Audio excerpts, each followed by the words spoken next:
नमस्कार दोस्तों, स्वागत है आपका स्टडी फॉर सिविल सर्विसेज में। वीडियो को पूरा देखिए। कोई भी आपका फीडबैक है, कोई सजेशन है, तुरंत वीडियो में कमेंट करके जरूर बताइए। अच्छा लगे तो वीडियो लाइक जरूर कर लीजिए और ऐसे वीडियो लगातार फ्री में पाने के लिए चैनल को तुरंत सब्सक्राइब कर लीजिए और बेल आइकन को जरूर टैप कर लीजिए ताकि आगे भी सारे वीडियो आपको मिलते रहे। यूट्यूब में फॉलो करते हैं तो प्लीज ये वाला फ्री टेलीग्राम चैनल जरूर ज्वाइन कर लीजिएगा। सारे नोटिफिकेशन, सारे अपडेट यहीं पे आते हैं, ध्यान रखिएगा। स्टडी फॉर सिविल सर्विसेज का कोई भी पेड ग्रुप अगर आपको ज्वाइन करना है तो सिर्फ 8564805309696086089483864455 यही नंबर है हमारे, सिर्फ जहां पे कॉल या व्हाट्सएप कर सकते हैं।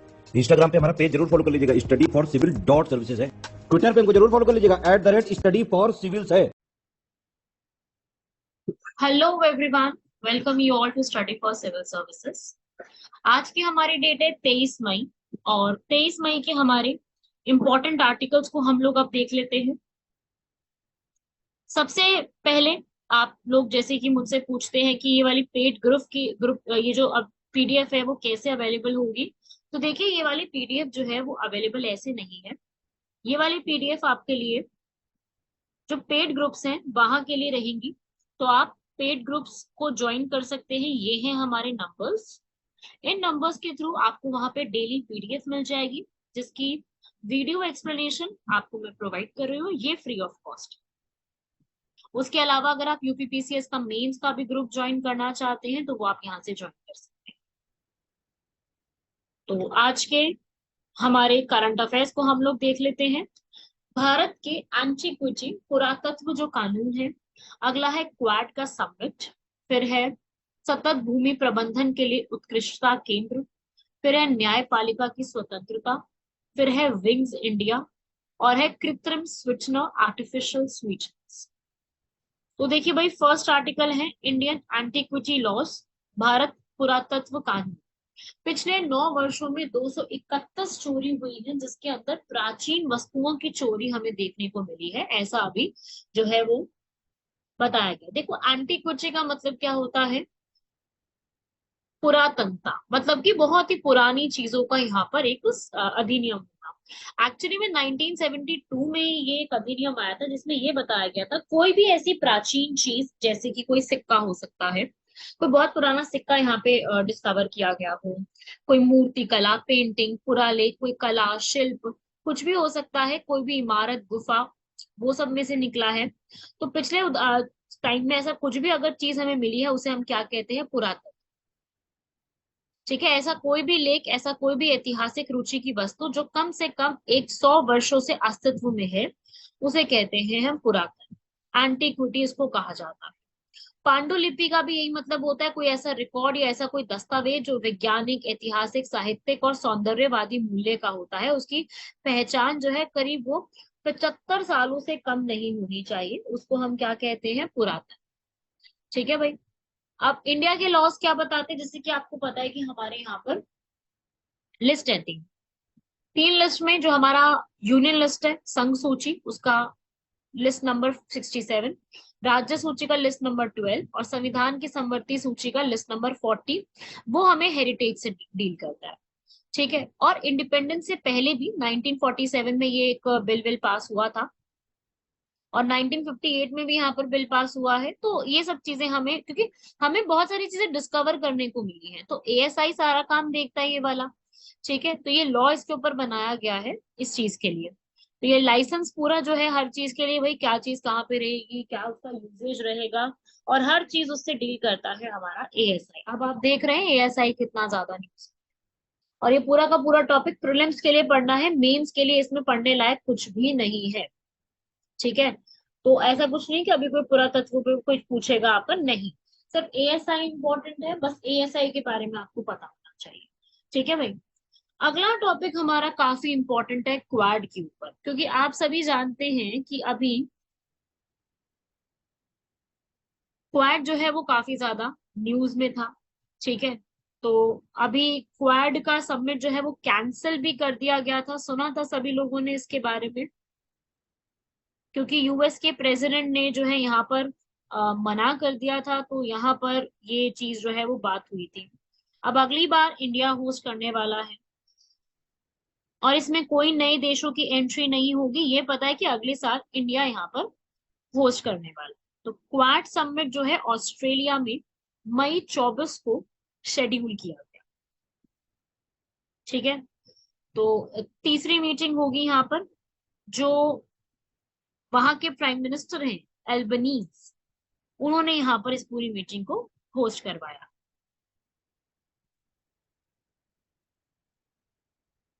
तो क्वाड की मीटिंग है ये वाली। क्वाड मीटिंग किसके साथ? हिरोशिमा जापान में मिले हैं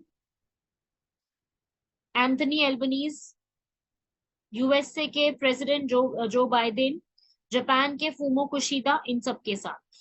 क्वाड के ऊपर देखिए यूपीपीसीएस मेंस में हाई चांस है कि क्वेश्चन बन सकता है।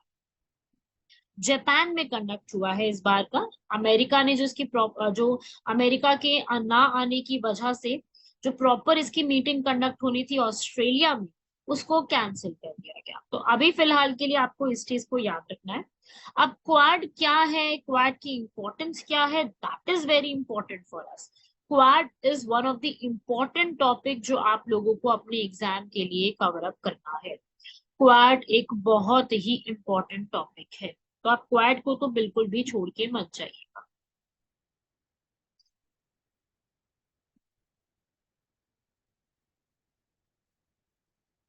अब यहाँ पे हम देख लेते हैं भाई कि क्वाड का क्या रोल है और क्वाड अभी यहाँ पर क्या है। पहले तो हम क्वाड के बारे में थोड़ा सा समझ लेते हैं।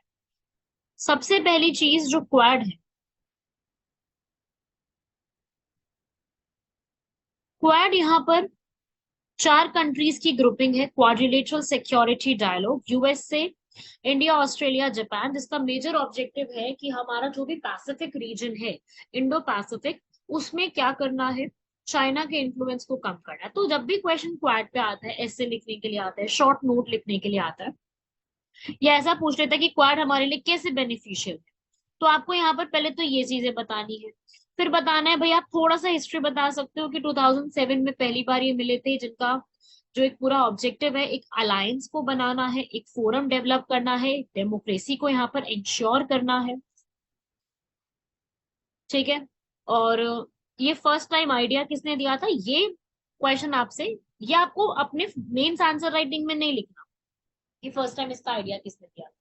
ये चीज आपको प्रीलिम्स के लिए याद है। ठीक है, एमसीक्यू वाले पेपर के। तो ये जो है यहाँ पर जापान के prime minister Shinzo Abe first person थे जिन्होंने यहाँ पर क्वाड का आइडिया यहाँ पर पिच किया था। उसके बाद से धीरे धीरे करके इसमें एक एक्सरसाइज भी आने लग गई, एक्सरसाइज मालाबार। और धीरे धीरे करते करते क्वाड जो है ना, वो एक ऑर्गेनाइजेशन एक अच्छे से निकल के आ पाया, जिसका बेसिक ऑब्जेक्टिव क्या है, ऑब्जेक्टिव भाई क्या है, चाइना जो है उसको यहाँ पे कंट्रोल करना, और इंडो पैसिफिक रीजन के अंदर कोई भी मिलिट्री और पॉलिटिकल इंफ्लुएंस नहीं होना चाहिए चाइना का, किसी भी तरीके का, उसको कंट्रोल करना, चाइना के डोमिनेशन को रिड्यूस करना, और साथ ही साथ नियम आधारित वैश्विक व्यवस्था, rule based global order, navigation, liberal trading system, इसको प्रमोट करना। ठीक है, ये सब कुछ यहाँ पे लेकर के आना। साथ ही साथ अब हम समझते हैं कि अभी फिलहाल जो क्वाड की मीटिंग हुई है उसमें क्या इंपॉर्टेंट चीजें थी, तो वो आपको एक पूरा पता होना चाहिए कि अभी के जो लीडर्स मिले उन्होंने किस किस टॉपिक के ऊपर बात करी है। तो अभी जितने भी नेता हैं, उन्होंने हिंद और प्रशांत क्षेत्र में यहाँ पर एक मुद्दे के ऊपर बात करी है, जैसे कि लोकतांत्रिक मूल्य, रणनीतिक हितों के ऊपर पुष्टि करना। ठीक है, साथ ही साथ सब लोगों ने हम टेरिटरी को कैसे इंप्रूव कर सकते हैं, डिस्प्यूट्स को कैसे सॉल्व कर सकते हैं, इन टॉपिक्स के ऊपर उन्होंने काफी ज्यादा बात करी है। उन्होंने एक स्टेटमेंट रिलीज करी है, स्टेटमेंट का नाम क्या है, हिंद प्रशांत क्षेत्र के लिए स्थायी भागीदारी, मतलब कि enduring partners for Indo Pacific, जिसमें सीधी सी मतलब ये है कि हम पार्टनरशिप को और ज्यादा बढ़ाने की सोच रहे हैं, और ज्यादा इंप्रूव करने की सोच रहे हैं। और इसमें क्या क्या इनिशिएटिव्स इन्होंने स्टार्ट करे, जैसे कि फर्स्ट इनिशिएटिव स्टार्ट किया है क्लीन एनर्जी के ऊपर, क्वाड इंफ्रास्ट्रक्चर फेलोशिप प्रोग्राम। ठीक है, तो ये वाले जो कुछ प्रोग्राम है वो स्टार्ट किए गए। सबसे तो क्लीन एनर्जी, आप लोग जानते हैं क्लीन एनर्जी कितनी ज्यादा जरूरी है क्लाइमेट चेंज के कॉन्सेप्ट के ऊपर, तो एक तो ये बताया। फिर हम कैसे केबल जो तारे होती है ना, वो तारों को कैसे बना सकते हैं, और वो तारे जो है ना वो अंडर सीज जाएंगी, पानी के अंदर से जाएंगी, ताकि नेटवर्क एकदम इंश्योर किया जा सके। उसके बाद यहाँ पर क्वाड ने एक छोटे स्केल पर पलाऊ जो एक आइलैंड है वहां पर उड़ान सिक्योरिटी के ऊपर भी बात करी है। उड़ान का मतलब क्या है, ओपन इंट्रोपोर्टेबल सिक्योर टेलीकॉम प्लेटफॉर्म बनाए जाएंगे, जिसका बेसिक ऑब्जेक्टिव क्या है, हमारे सारे जो भी टेलीकम्युनिकेशन है उसको इम्प्रूव करना। ठीक है, तो ये सब चीजों को यहाँ पर इम्प्रूव किया गया। तो ये अभी का प्रेजेंट चीज है। और हमारे जो प्राइम मिनिस्टर है मोदी जी, उन्होंने भी यहाँ पर बताया है कि हम किस तरीके से जो डेवलपमेंट है उसमें हम जो डिमांड है ना उसके ऊपर ध्यान में रखते हुए चीजों को कर सकते हैं। उसे हम कहते हैं डिमांड ड्रिवन। ठीक है, डिमांड ड्रिवन का मतलब होता है कि जिस चीज की यहाँ पर डिमांड है उसको हम कैसे यहाँ पर पूरा कर सकते हैं, उसकी सप्लाई कैसे बढ़ा सकते हैं। तो ये है हमारा क्वाड का एक initiative which is one of the most important initiative. और ये एक एक क्वाड याद रख लेना, एक I2U2 याद रख लेना। I2U2 भी कई बार पूछा जाता है, जो कि मिडिल ईस्ट क्वाड के नाम से भी जानते हैं। तो ये आपको मैंने सारे यहाँ पर आपको दे दिया, कंटेंट आपके सामने है। आप इसका चाहे आप अगर आपने पेड ग्रुप लिया हुआ है तब तो चलो आपको ये PDF मिल ही जाएगी। पर आपने पेड ग्रुप नहीं लिया और आप चाहते हैं कि मुझे मतलब ऐसे ही पढ़ना है तो भी कोई दिक्कत नहीं है। आप क्या कर लो, आप इसका सिर्फ स्क्रीनशॉट ले लो या फिर आप लिख लो, नोट्स बना के वीडियो को पॉज करो और अपने नोट्स लिख लो यहाँ पे। ठीक है। तीसरा आर्टिकल आता है हमारा centre of excellence on sustainable land management. ये कहता है भाई कि जो हमारी ICFRE है, मतलब कि फॉरेस्ट रिसर्च के ऊपर, वो बता रहा है कि किस तरीके से हम लोग भूमि के प्रबंधन में कैसे हेल्प कर सकते हैं। ठीक है। तो पहले मोदी जी जो है कॉन्फ्रेंस ऑफ पार्टीज 14 में जब गए थे तब ये बोला था, जिसका ऑब्जेक्टिव क्या था कि हम लोगों को मैनेजमेंट ऑफ लैंड को इम्प्रूव करना है, साउथ और साउथ का कोऑपरेशन बढ़ाते हैं। तो अभी यहाँ पर लैंड को डिग्रेड हो रहा है, आप सभी जानते हैं लैंड डिग्रेडेशन, भूमि जो है वो डिग्रेड होती जा रही है। और क्यों? क्योंकि जो एक रूल्स है वो सही नहीं है, प्लस साथ ही साथ लैंड डिग्रेडेशन की वजह से ग्रीन हाउस गैसेस पे फर्क पड़ रहा है, उसे हमें इम्प्रूव करना है। ठीक है। तो अभी एक सेंटर डेवलप किया जा रहा है और ये जो पूरा सेंटर, इस पूरे सेंटर का ऑब्जेक्टिव क्या है? इसका ऑब्जेक्टिव है लैंड की डिग्रेडेशन जहां जहां हो रही है उसको चाहे एक ऐप के थ्रू, ड्रोन्स के थ्रू मैनेज करो। प्लस साथ ही साथ उसकी, ऐसा नहीं है कि सिर्फ लैंड डिग्रेड हो रहा है तो उसके ऊपर स्टेप ले रहे हैं, उससे जुड़े हुए सारी चीजों को मैनेज भी करना है ताकि हम लोग SDG के साथ अपने आप को मिला के चल सकें, सस्टेनेबल डेवलपमेंट गोल के साथ। ठीक है। मतलब SDG जो है हमारा सतत विकास लक्ष्यों के साथ भी हम लोग यहाँ पर चल सके। ठीक है। जितने भी मरुस्थल हैं उनकी समस्याओं को समाधान निकालना है, तो उसके जुड़े हुए सारे मूल्यांकन, निगरानी, रिपोर्टिंग, ये भी हमें जरूरी है, जो कि बिल्कुल एक सही बात है। इस सब चीजों की हमें बिल्कुल बहुत ज्यादा जरूरत भी है। ठीक है भाई। चलिए नेक्स्ट है अभी हमारा इंडिपेंडेंस ऑफ जुडिशरी। ये अभी हमारे एक जस्टिस के एम जोसेफ ने बोला है कि जो न्यायपालिका है उसका स्वतंत्र रहना कितना जरूरी है। ठीक है। अभी अगर मैं बात करूं, एक बहुत पुराने फिलोसोफर हैं, थ्योरी दिए है उन्होंने, डाइसी नाम है, A V डाइसी। उन्होंने बोला है कि रूल ऑफ लॉ, विधि का शासन जो है उसके तहत बहुत जरूरी है कि हमारी न्यायपालिका जो है वो स्वतंत्र है। डाइसी के सिद्धांत के अनुसार जो भी विधि का शासन होगा, मतलब जो भी रूल ऑफ लॉ होगा, उसमें 3 पिलर्स आते हैं। ठीक है। जैसे सबसे पहले कि भाई जो विधि है, लॉ बनाया गया, सबसे सुप्रीम क्या होगा? लॉ। ऑब्वियस सी बात है, हर चीज यहाँ पर लॉ के हिसाब से चलेगी, जो कि सुप्रीम रहेगा। सेकंड, उन्होंने बताया सभी लोग यहाँ पर लॉ के सामने इक्वल होंगे, और जो विधि, कोई भी लॉ बनाया जाएगा उसमें विधिक भावना को सबसे ऊपर रखा जाएगा। तो ठीक बात है। और डाइसी के जो ये सिद्धांत है इसको हर एक कोर्ट ने, हर जगह ने माना भी है। और उनके अनुसार न्यायालय जो है वो विधि के शासन के साथ ही चलेंगे, तो उनको निष्पक्ष और बाहर के एक्सटर्नल फैक्टर्स से मुक्त होकर, मतलब जैसे कोई कई बार गवर्नमेंट का प्रेशर होता है तो हमें रूलिंग उसके हिसाब से देनी पड़ती है, तो ऐसा नहीं होना चाहिए। ठीक है।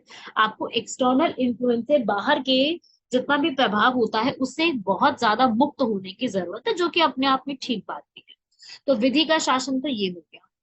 अगला यहाँ पर क्या है कि भाई जो विधि का शासन है उसमें 2 चीजें हमें सुनिश्चित करनी है। हमें ये देखना है कि भाई पक्षों की पहचान किए बिना ही हमें ये बताना है कि नियम क्या होने चाहिए, हमें किसी पक्षपात पे फोकस नहीं करना।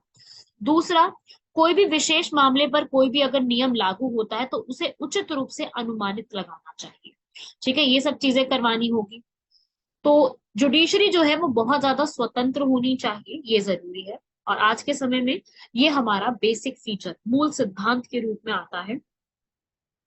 मूल अवसंरचना आपने सुना है केशवानंद भारती केस में, तो यहाँ पर ये आती है। और जब जजेस को यहाँ पर जजेस होते हैं सुप्रीम कोर्ट के, हाई कोर्ट के, जब वो ओथ लेते हैं तब भी ये बात बोलते हैं कि भाई वो भय, पक्षपात, स्नेह, दुर्भावना के बिना अपने कर्तव्यों की साझेदारी करेंगे, ईमानदारी से पालन करेंगे और साथ ही साथ संविधान और विधि की रक्षा करेंगे, जिसमें वो हमारे संविधान के जो संप्रभुता है उसकी भी सिद्धांत के बारे में बात करते हैं। तो यहाँ पर जो न्यायाधीश हैं उनकी नियुक्ति की प्रक्रिया में भी यहाँ पर ये सब चीजें सुनिश्चित की गई है। ठीक है भाई। तो ये जो यहाँ पर नियुक्ति है वो आप पता है कि आपको प्रेसिडेंट करते हैं, आर्टिकल 124 से शुरू होता है। ठीक है भाई। इनकी जो हमारे सुप्रीम कोर्ट के जजेस होते हैं इनकी सैलरी हम सीएफआई से निकालते हैं, कंसोलिडेटेड फंड ऑफ इंडिया से। और जबकि जो हाई कोर्ट के जजेस की सैलरी होती है वो कंसोलिडेटेड फंड ऑफ स्टेट से आती है, संचित निधि जो है वहां से निकलती है। लेकिन एक बात याद रखिएगा, जो हमारे हाई कोर्ट के जजेस होते हैं उनकी पेंशन वो कहाँ से आती है? उनकी पेंशन यहाँ से नहीं, उनकी पेंशन आती है भारत की संचित से। एक ये आपको एक्स्ट्रा फैक्ट याद है। ठीक है। रिटायरमेंट एज क्या होती है? सुप्रीम कोर्ट के लिए 65 और हाई कोर्ट के लिए 62। ठीक है। बाकी मिनिमम एज कितनी होंगी वो नहीं लिखी गई है, मैक्सिमम एज लिखी। ठीक है। तो यहाँ पर यही कंक्लूजन आता है इस पूरी बात का कि हमारी जो जुडिशरी है वो हम यही इच्छा करते हैं कि वो इंडिपेंडेंट हो, इंडिपेंडेंट तरीके से काम करेगी, और जितना इंडिपेंडेंट होगी उनको और ज्यादा फायदा होगा एक रूल देने में, एक रिजल्ट देने में। तो इससे क्या होगा, हमारी जितनी भी अदालतें हैं वो एक आत्मनिर्भर बनेगी। और जो हम कहते हैं कि भाई विधायिका और कार्यपालिका का आपस में हस्तक्षेप नहीं होना चाहिए, ठीक है, ये सब जो आपस में ये जो इनकी चीजें हैं सेपरेशन, वो सब यहाँ पर लाना पॉसिबल पड़ेगा। ठीक है। ठीक है भाई। नेक्स्ट आता है विंग्स इंडिया। जैसे कि आपको समझ में आ रहा है विंग्स, विंग्स का मतलब क्या है? सिविल एविएशन मिनिस्ट्री ने स्टार्ट किया है सिविल एविएशन में फिक्की के साथ। फिक्की पता है सबको? फिक्की क्या है भाई? Federation of Indian chambers of commerce and industry, भारतीय वाणिज्य और उद्योग महासंघ, फिक्की के नाम से जानते हैं। इसको बनाने में बहुत बड़ा हाथ है महात्मा गांधी का, ये आजादी से पहले का चलता है। तो ये बहुत एशिया का सबसे बड़ा एक एविएशन इवेंट है जो कि 18 से 21 जनवरी के बीच में बेगमपेट हवाई अड्डे हैदराबाद में भारत में आयोजित किया गया था। विंग्स इंडिया 2024 में सहयोग को बढ़ावा देना और एक तरीके से नई नई जो अलग अलग होते हैं ना इन्वेस्टर्स, उनको अट्रैक्ट करना, इन सब चीजों के लिए स्टार्ट किया गया। अभी फिलहाल के लिए यहाँ पर ये लिया गया कि भाई 74 एयरपोर्ट से 148 एयरपोर्ट्स में हम बढ़ गए हैं, आगे काफी ज्यादा हो रहा है। तो फिक्की के बारे में भी बता दूं मैं आपको कुछ इंपॉर्टेंट चीजें। ये सब फैक्ट्स आपके मेंस के लिए नहीं इंपॉर्टेंट, ये सब कुछ आपके प्रीलिम्स के लिए इंपॉर्टेंट है। फिक्की 1927 में बनाई गई थी। ये बहुत पुरानी ऑर्गेनाइजेशन है जो कि बड़ी बड़ी एमएनसीज, इंडस्ट्रीज, उन सब के लिए पॉलिसीज को यहाँ पर डेवलप करते हैं और ये बताती है कि किस तरीके से हमारा जो भी हमारा कॉमर्स और इंडस्ट्रीज है उसमें हम कैसे इसको इन्फ्लुएंस कर सकते हैं, पॉलिसीज बना सकते हैं। और इसी के तहत हमारा पूरा एक बहुत ही अच्छे तरीके से एक ऑर्गेनाइजेशन तैयार होता है।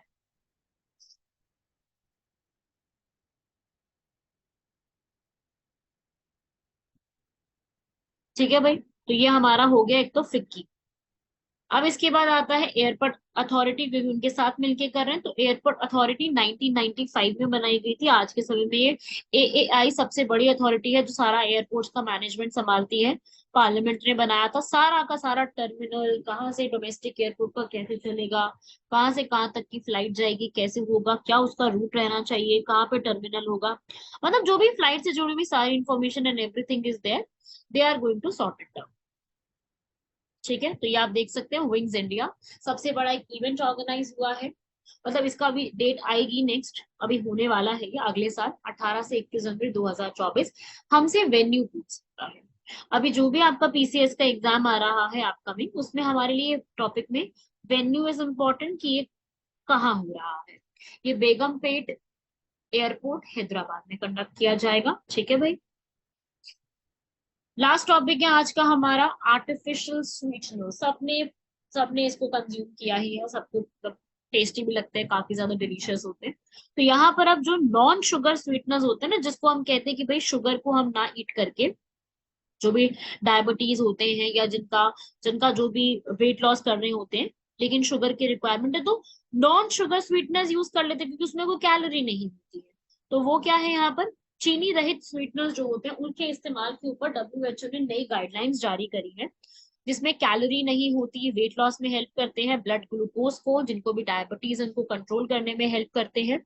और ये बेवरेजेस और प्री पाक्ड फूड में सबसे ज्यादा यूज किए जाते हैं। एग्जाम्पल के लिए मैं आपको बताऊं तो एस्पार्टेम तो सबसे कॉमन है, लाइक जिसको भी आपके घर में अगर डायबिटीज है तो आपको पता होगा, ये तो सबसे कॉमनली यूज की जाने वाली एक आप यूं कह लो कि आइटम है।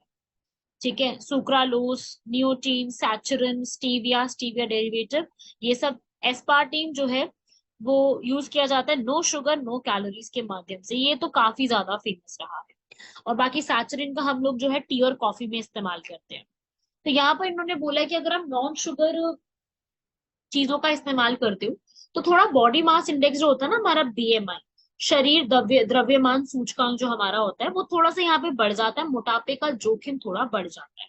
तो डब्ल्यूएचओ के हिसाब से आपको आर्टिफिशियल स्वीटनेस का जो एक यूजेज है थोड़ा कट डाउन करना पड़ेगा। पहले के कंपैरिजन में थोड़ा इसको रिड्यूस करना एक बेटर ऑप्शन के रूप में आ सकता है। तो डब्ल्यूएचओ ने भी यहाँ पर ये चीज बताई है, इससे जो है टाइप 2 की डायबिटीज होगा या हार्ट पे इफेक्ट पड़ना, कार्डियोवैस्कुलर डिजीज या किडनी के ऊपर, कैंसर के ऊपर, इन सब चीजों पे इफेक्ट आपका थोड़ा इंक्रीज हो जाता है। तो डब्ल्यूएचओ ने इसके ऊपर पूरी गाइडलाइंस तैयार करी है। तो जब भी आप इस तरीके से चीजों का इस्तेमाल करेंगे तो डब्ल्यूएचओ की इन बातों का ध्यान में रखते हुए करना है। आर्टिफिशियल स्वीटनर्स हैं, या आप देख सकते हैं कुछ इस तरीके से आर्टिफिशियल स्वीटनर्स होते हैं जिनका इस्तेमाल करने के लिए बोला जाता है, क्योंकि ये एक तो ये जो नॉर्मल शुगर होती है उससे ज्यादा ही स्वीट होते हैं, और ये हर्ब्स और शुगर से ही बनाए जाते हैं, लेकिन एक तरीके से इनको कहा जाता है कि these are the kind of, इसको आप क्या कर सकते हो, एज अ नो स्वीटनर के रूप में इसको यूज कर सकते हो। ठीक है भाई, तो ये था आज के हमारे इंपॉर्टेंट टॉपिक, जिसमें बेसिक ऑब्जेक्टिव जो था वो प्रीलिम से जुड़ा हुआ था, क्योंकि प्रीलिम से जुड़े हुए थोड़े टॉपिक ज्यादा है। मेन से जुड़े हुए टॉपिक जितने भी हैं हमारे, वो आप लोगों को ऐसे कवर करने हैं कि वो थोड़े स्टैटिक पोर्शन से भी जोड़ के कवर अप करने हैं। स्टैटिक पोर्शन सभी लोग जानते हैं, उससे भी आपको जुड़े हुए करने हैं।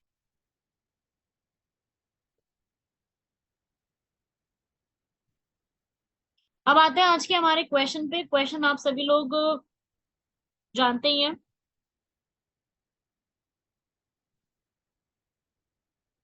यहाँ पर जो है फर्स्ट क्वेश्चन है बारह लाचा पास के ऊपर। आप सभी लोग जानते हैं बारह लाचा पास किस तरीके से एक एग्जिस्ट करता है। तो हमारा ये बारह लाचा पास कहाँ पे लोकेटेड है, लेह और मनाली के हाईवे, जो कि लेह डिस्ट्रिक्ट लद्दाख और लाहौल डिस्ट्रिक्ट हिमाचल को कनेक्ट करता है। जास्कर रेंज में बना हुआ है। रिवर भागा, चंद्रभागा है ना, मतलब जिसको आपने सुना होगा चेनाब। चेनाब रिवर कैसे बनती है, चेनाब रिवर चंद्र और भागा के मिक्सचर से बनती है, तो ये वहीं से बनते हुए निकलती है। लेह मनाली हाईवे के ऊपर ही बना हुआ है और काफी ऊंचा बना हुआ है सूर्यताल से आते हुए चनाब रिवर के ऊपर। तो ये भी आपस में करेक्ट लिखा हुआ है। ठीक है, तो ये भी आप याद रखिएगा। इसमें यहाँ पे टूरिज्म ट्रैकिंग वगैरह काफी अच्छे से हो जाती है, तो सारी स्टेटमेंट इसके अंदर करेक्ट लिखी। तो इसका आंसर क्या हो जाएगा, ऑल ऑफ दी अबव। अगला है बीआरओ। अब ये जितने भी पासेस पढ़ोगे तो आपको बीआरओ भी पढ़ना पड़ेगा। क्यों, क्योंकि बॉर्डर रोड्स ऑर्गेनाइजेशन भी तो बॉडी है जो सारा काम देखती है। ये मिनिस्ट्री ऑफ डिफेंस के अंडर आती है। इसको 1960 बनाया गया था। पहले इसको बनाया गया था ताकि ये नॉर्थ और नॉर्थ ईस्ट एरिया के अंदर जो है वो यहाँ पे काम कर सके।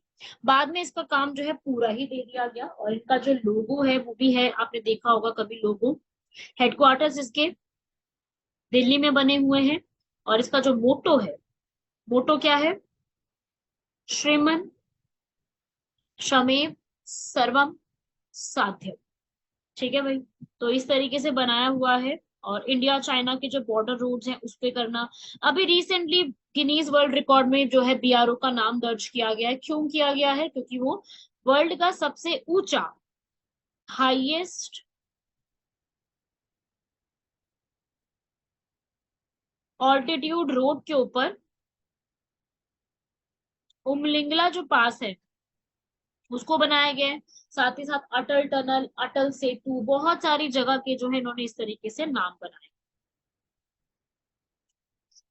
तो ये अभी जो है काफी सारा इंफ्रास्ट्रक्चर के ऊपर काम करती है। और साथ ही साथ जो वहां पे बर्फ जम जाती है, स्नो का जो पूरा कॉन्सेप्ट है, उस स्नो को क्लियर करने में भी ये काफी हद तक मदद करती है। तो ये थे आपके आज के पूरे टॉपिक्स। इन सभी टॉपिक्स को पढ़िएगा, कोशिश कीजिएगा इन सभी नोट्स को यहाँ पर लिखने की, उनपे कंटेंट इकट्ठा करने की, क्योंकि मैक्सिमम बात सारी कंटेंट की होती है। सारा कंटेंट आपको हम लोग प्रोवाइड कर रहे हैं। मैक्सिमम से मैक्सिमम कोशिश कीजिए कि आप लोग यहाँ पर चीजों को ग्रास्प कर पाए, चीजों को सीख पाए। मैक्सिमम से मैक्सिमम यहाँ आप यहाँ पर कोशिश करोगे, it would be very easy for you कि आपको ये सारी चीजें करनी पड़ेंगी। ठीक है भाई? तो यहाँ पर